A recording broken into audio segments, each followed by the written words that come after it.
Bon. Bah oui, hein. Fallait bien y aller un jour. On va y aller, je vais vous prendre une petite voix off pour ceux qui sont vraiment perdus sur EP.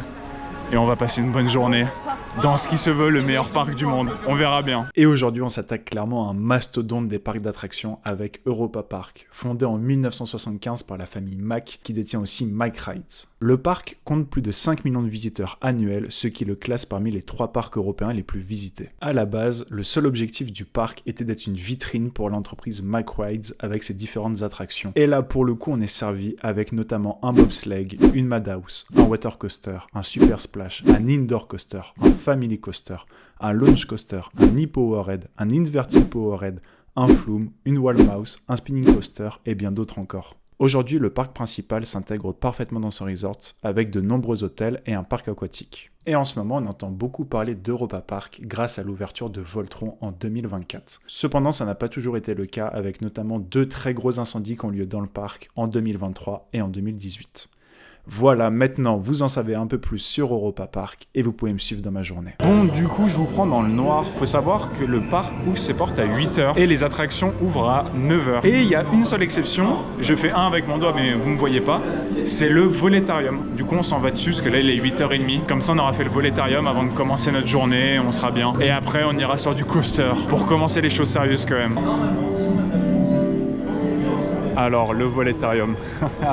Une première très bonne expérience dans le parc. Déjà, la file d'attente est magnifique. Et l'attraction en elle-même, j'ai beaucoup aimé. Tous les paysages, les odeurs, tout marche bien. Et là, on s'en va vers le bobsleigh du parc. En sachant que là, il est 9h tout pile, donc ça va embarquer immédiatement. C'est le même modèle que la trace du roi au parc Astérix. Donc c'est pas extraordinaire, mais au moins ça sera fait, on sera tranquille.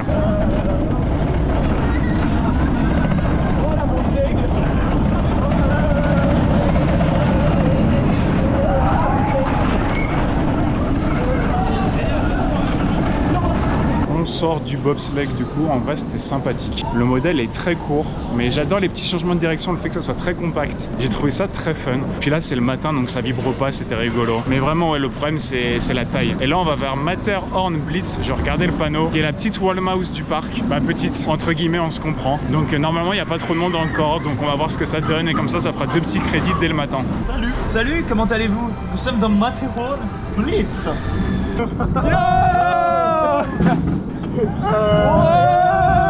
Et bah cette petite wall mouse c'est qu'elle a été très sympathique. J'adore la petite partie custom, la drop est vachement drôle. Je m'attendais à un modèle un peu plus énervé mais c'est familial et très fun. Et l'ascenseur j'ai beaucoup aimé parce que du coup on monte avec un ascenseur, c'est pas un lift. Et ça c'est très original. Avec 2 crédits à la suite on commence à avoir le cerveau qui chauffe un peu. On s'en va sur Poséidon, le petit water coaster du parc. Un bon truc qui vibre bien là, bien désagréable. Ouais tu viens de décrire Mac quoi.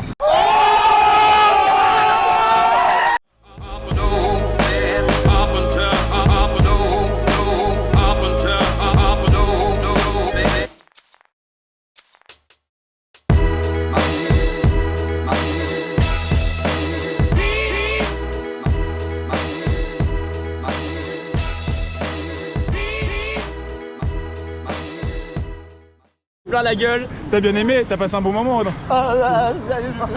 Bon, on se retrouve. Plusieurs informations. Information numéro 1, on a fait Poséidon. Pour la partie coaster, la seule partie agréable, c'est quand ça va tout droit. Dès qu'il y a des virages, il y a des bankings, ça tape, c'est pas génial. Après, le splash est cool, c'est un peu comme Krampus, mais en plus long. Donc j'ai bien apprécié, c'est juste, c'est pas grave, ça tape, ça vibre. C'est tout ce qu'on aime, quoi. Et juste après ça, on est allé sur Cassandra, la Madhouse du parc, qui est uniquement la 2e Madhouse que je fais. Et heureusement que c'était court, parce qu'à chaque fois, ça me déstabilise bien comme il faut ce genre de truc. Et je ne spoilerai pas la petite surprise, mais entendre les gens crier là-dessus, c'était quand même vachement drôle. Moi, je m'étais fait spoil Cassandra, donc je m'y attendais, c'était moins drôle. Mais si vous ne savez pas à quoi vous attendre, vous allez...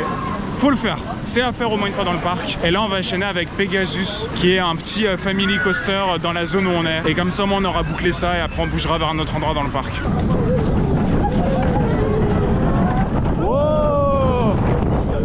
On est sorti de Pegasus, qui était le dernier crédit de la zone grecque et suisse qui nous restait à faire. Du coup, on aura tout crédité là-bas, on sera tranquille. Et on s'est engagé dans les Pays-Bas pour aller faire Piraten in Batavia, qui est le dark ride du parc. Donc on va voir ce que ça donne. On m'en a beaucoup parlé en bien. On va se laisser surprendre, je suis pas du tout spoil.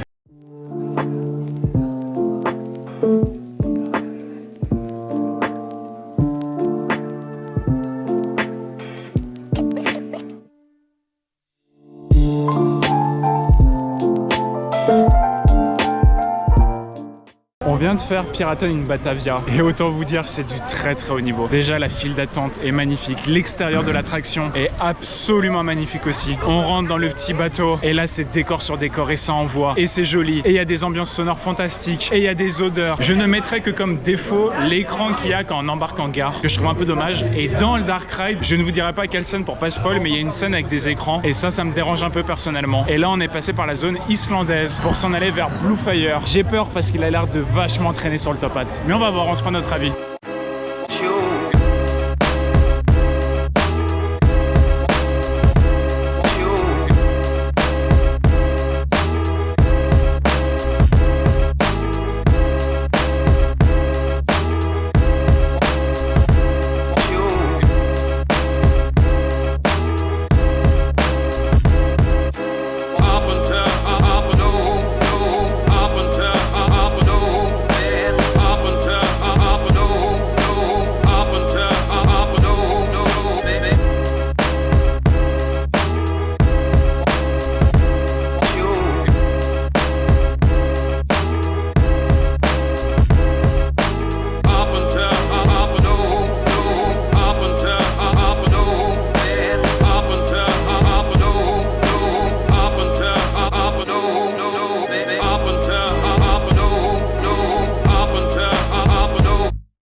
Bon, je vous retrouve, le groupe s'est un peu séparé, certains sont allés acheter à manger, d'autres sont allés faire des petits gerbotrons dans la zone espagnole. En tout cas, nous on a fait 2 des 3 gros crédits du parc qui sont Bluefire et Vodan. Et franchement, c'est 2 belles surprises. Alors Vodan, c'est une plus grande claque que Bluefire, mais Bluefire, j'étais étonné quand même. On est sur un launch plutôt mou, le top hat est nul, clairement il n'y a rien à en tirer. Le loop est sympathique et l'Orkline Roll de fin, oh là là, vous pendouillez dedans, elle est géniale. Vraiment, elle est très bonne. La petite drop après les mid-break est très bonne aussi. Donc il y a du bon et du moins bon. C'est bien mieux que Star Trek que j'ai fait pour moi la semaine dernière. Pour vous, je sais pas quand c'était, mais moi c'était la semaine dernière du coup. Et donc franchement, c'est une belle petite surprise. Je sais pas si on le refera aujourd'hui, mais je m'attendais à franchement pire. Donc voilà, le rythme est pas extraordinaire, mais c'est très sympa. Et vis-à-vis de Vodan, quelle claque. On l'a fait au first, j'étais avec le Sharp Xelios comme vous l'avez vu. Et waouh, la first drop est géniale. Les changements de direction, les gélates, les airtime, tout s'enchaîne. Et c'est très bon. Je redonnerai mon avis plus tard parce que c'est sûr qu'on va le refaire cet après-midi. Enfin, en tout cas, on a envie de le refaire cet après-midi, donc on le refera. Mais c'est vraiment du très bon Vodan. Et pour moi, Vodan est bien meilleur que Bluefire pour l'instant. Donc on verra après Silver Star qui est le dernier gros coaster qui nous manque. En tout cas, on va continuer à se balader. Il nous reste pas tant de choses que ça à faire, donc ça c'est plutôt cool. Et en tant que bon Frenchie, vous nous connaissez, il fallait bien qu'on aille dans le Cancan Coaster, dans la zone française. Donc on va voir ce que ça donne. On m'a vendu ça comme un incontournable, on verra bien.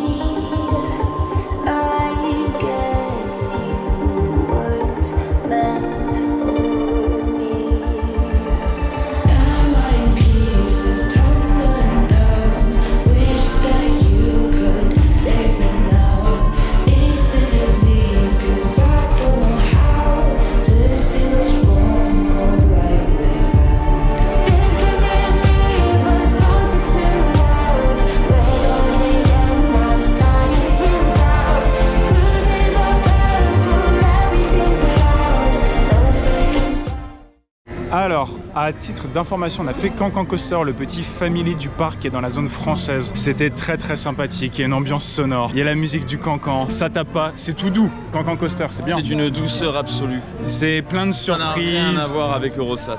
Vraiment. Lui, il a fait Eurosat, moi je l'ai pas connu cette époque-là, mais moi ma référence c'est Spatial Experience. Et c'est bien mieux que ça. Ah oui. En deuxième info, on a fait Madame de Freudeneux, je sais pas quoi. Madame Freudenreich, un peu de respect. Voilà, un Dark Ride sur les dinosaures. C'est ni fait ni à faire, ça vous pouvez oublier, c'est nul. Et en dernier, on a fait Silver Star, mon premier hyper BM, 70 mètres de haut. C'était très fun. J'espère qu'on aura le temps de leur faire un coup. Alors certes, c'est pas les airtime les plus puissants du monde, c'est pas les meilleures assises du monde, mais c'est très bien. C'est très efficace, la first drop est très cool. La petite chute après les mid-break est excellente. Les 2 dernières airtime sont très bons, bien qu'un peu trimés. Donc franchement, c'est très bien. Ça débite très fort aussi. Donc c'est vraiment une très belle découverte. Après, je sais pas ce que je préfère entre ça et Vodan. Mais en tout cas, c'est sûr que le top 1 du parc se joue entre les deux.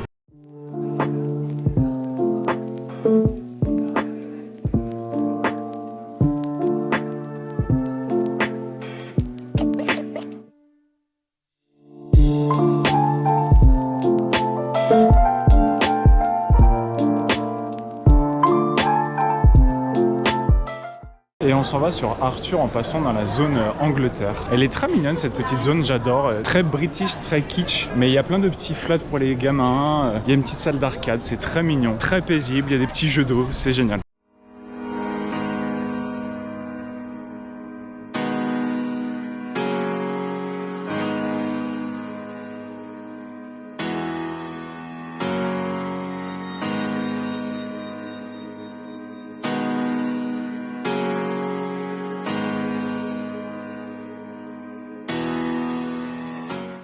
Et du coup, on a fait Arthur. C'était expérimental, c'était sympa. Franchement, la partie coaster, c'est très familial. C'est très moyen. Mais les décors et tout sont quand même très jolis. Il y a de la musique embarquée. La zone indoor est absolument magnifique. Vraiment, c'est un détour à faire. Donc après, je sais pas trop ce que ça fout à cet endroit-là d'Europa Park, mais c'est là. C'est au moins ils ont tenté quelque chose et franchement c'est à faire. C'est au moins à faire, à tenter une fois. Et là on s'engage sur Atlantica, qui est le splash du parc, où il y a je crois 30 minutes. Du coup on va devoir attendre un peu, mais on va être rafraîchi donc c'est bien.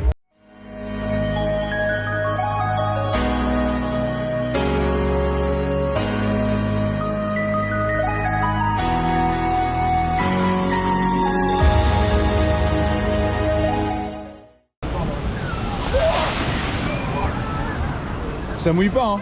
Non, ça mouille pas. Ça mouille pas du tout. Ça mouille pas devant, juste derrière et ça fait chouic chouic. Attention, mot compliqué, on a fait l'antépénultième crédit du parc. C'était Atlantis Super Splash. C'était pas fou, vraiment j'ai même pas filmé à l'intérieur. Il y aura juste un ou deux plans off-ride. Il se passe pas grand chose, c'est pas hyper humide. Mais le seul point positif, c'est qu'il y a une zone splash qui mouille bien, comme vous l'avez vu sur les images. Et franchement c'était bien drôle, on a bien rigolé. Enfin, les gens finissaient trempés, voilà. Et là on risque d'aller sur Euromir, qui est l'avant-dernier crédit de cette journée. J'avouerai que ça me hype pas plus que ça, parce que bon, vous commencez à le savoir au fur et à mesure, mais j'ai le tournis, donc une attraction qui tourne, surtout que elle, ça a l'air de tourner pas trop mal, et avec du G+, tout ce que j'aime pas quoi. Mais enfin bon, dans tous les cas, faut tester et on verra bien ce que ça donne.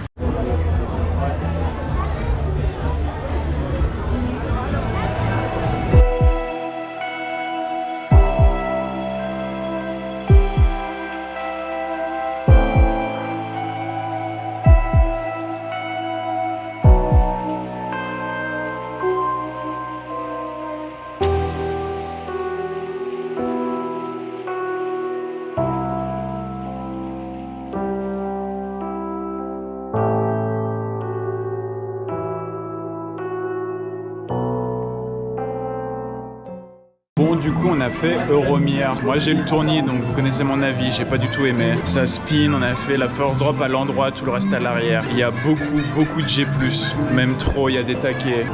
Aussitôt fait, aussitôt oublié pour moi. Après, c'était la jeunesse de beaucoup de choses. Aujourd'hui, on a les extreme spinning grâce peut-être à ce modèle qui était là il y a bien longtemps. Mais les stations spatiales extérieures, là, j'ai trouvé ça très cool, ce qu'ils ont rajouté, où on peut passer dedans, c'est très sympa. Et notre cher ami Pixelios nous emmène dans le petit flocon de neige. Vous pouvez nous expliquer ce choix de Dark Ride? Alors, le choix de Dark Ride est que...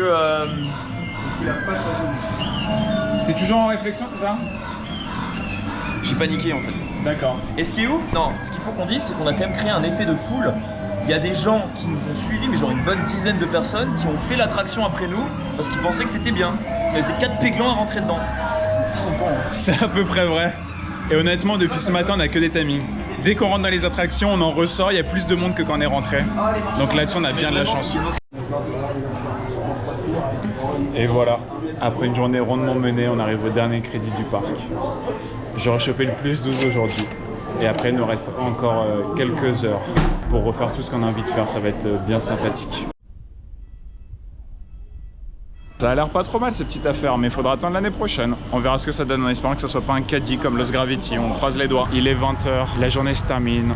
On va essayer de prendre un petit coup à manger avant de sortir du parc. On a pu terminer en refaisant Silver Star, Blue Fire et Vodan. Du coup, on aura pu tout créditer, faire les grosses attractions hors coaster et refaire 2 fois les 3 plus gros crédits du parc. Donc en vrai, on aurait quand même eu une très belle journée, du très beau temps, malgré une fréquentation quand même bien remplie. C'était journée rouge, mais malgré ça, c'est quand même vachement bien débrouillé. Et vis-à-vis des 3 gros coasters, pour Blue Fire, bah même à chaud, honnêtement, le launch, aïe, on peut courir à côté quoi, hein. Ça manque de puissance clairement. Après, l'Orc Line Roll de fin est clairement génial. On prend un petit tank time très sympa dans les corkscrews et dans le loop.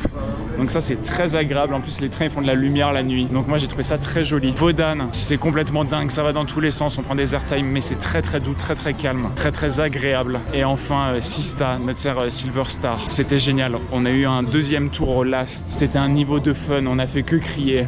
On a pris des airtime, c'était indécent. La first drop était interminable.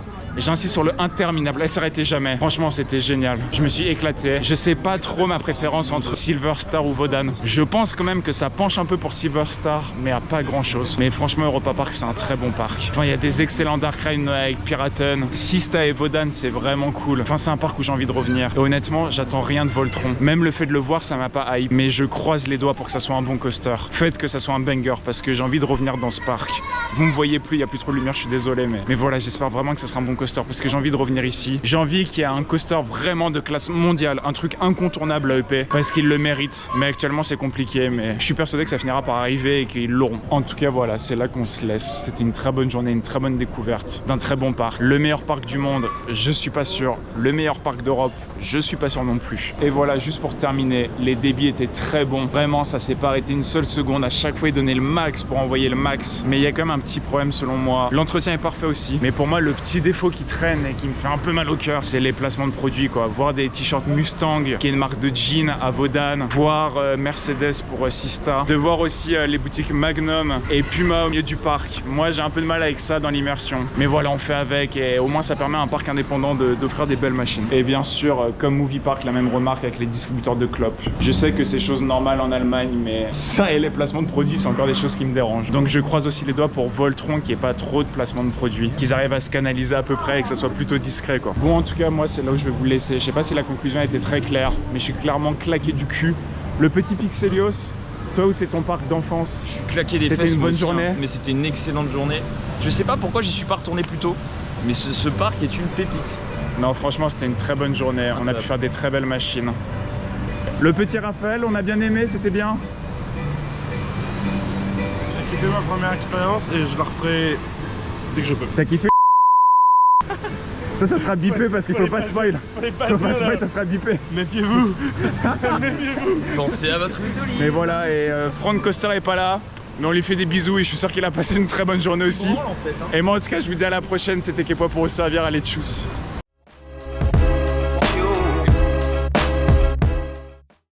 Petit Franck, tout à l'heure j'ai fait mon débrief, vous n'étiez pas là. Votre avis sur la journée? Très très bonne journée. Vraiment je pense que non, rien à dire de plus, on a pu faire tout ce qu'on voulait, plusieurs fois, à froid, à chaud. On a fait des dark rides pétés, on a fait des très bonnes attractions. Meilleur coaster de la journée? Meilleur coaster de la journée, Silver Star au last. C'était incroyable, on a bien rigolé, j'en ai parlé un peu avant. J'avais vraiment un très bon jeu, c'était vraiment très agréable. C'était indécent, ils nous ont pas vérifié du